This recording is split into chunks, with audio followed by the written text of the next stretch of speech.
As a very visual medium, it of course follows that you're going to need to learn to create some high quality pictures and videos if you really want to make a splash on Instagram.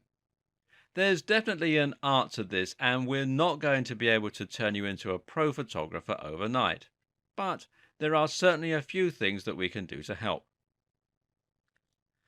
Starting out, you might just want to upgrade your hardware. Of course, a good place to start is with a decent phone. While it is possible to take photos with cameras and then add them to Instagram via your phone, which we'll get to in a moment, you're still going to need a good camera phone for your live videos at the very least. Good phones for this include the newest Samsung Galaxies as well as the latest iPhones. Make sure that the selfie camera is good too, and Samsungs are particularly good at this thanks to a particularly wide lens. But for photos, it does make sense to take your pictures on a separate camera.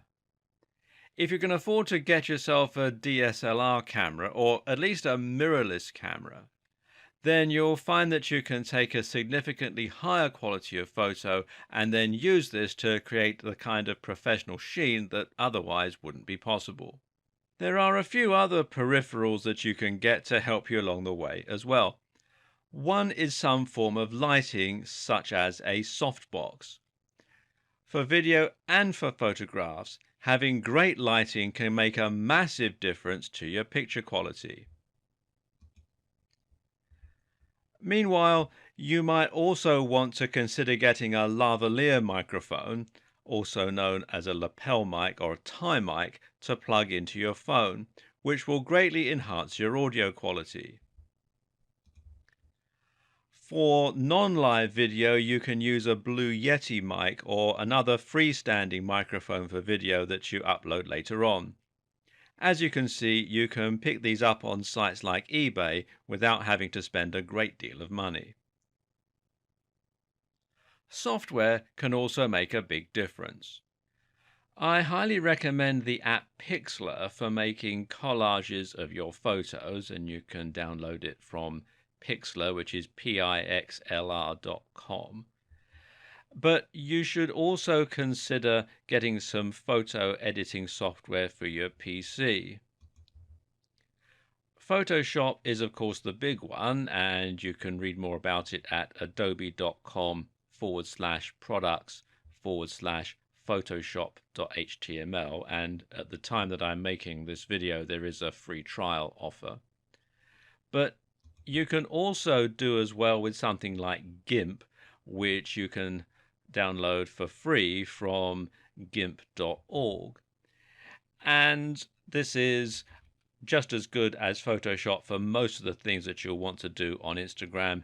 And of course, it has the distinct advantage of being completely free and open source.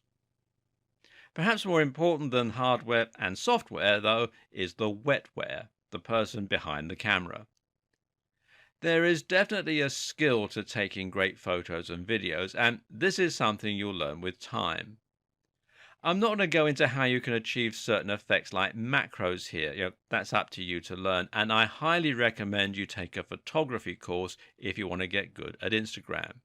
This will also teach you things like how to get the lighting just right so your photo isn't too bright, and you can also learn to bring out the most detail with interesting shadows. But for the meantime, just try to think about the foreground, the middle ground, and the background. Give your photos depth by making sure that you have something of interest in all three stages, and try to create a sense of scale by including more items than just the subject. Don't always take photos head on either. Think about more interesting angles and perspectives. More importantly, think about what you aren't photographing or how you can set up a story. As I alluded to earlier in this video series, an empty glass of wine can tell a story. Think about telling stories through omission. It's much more interesting than always tackling your subjects head on.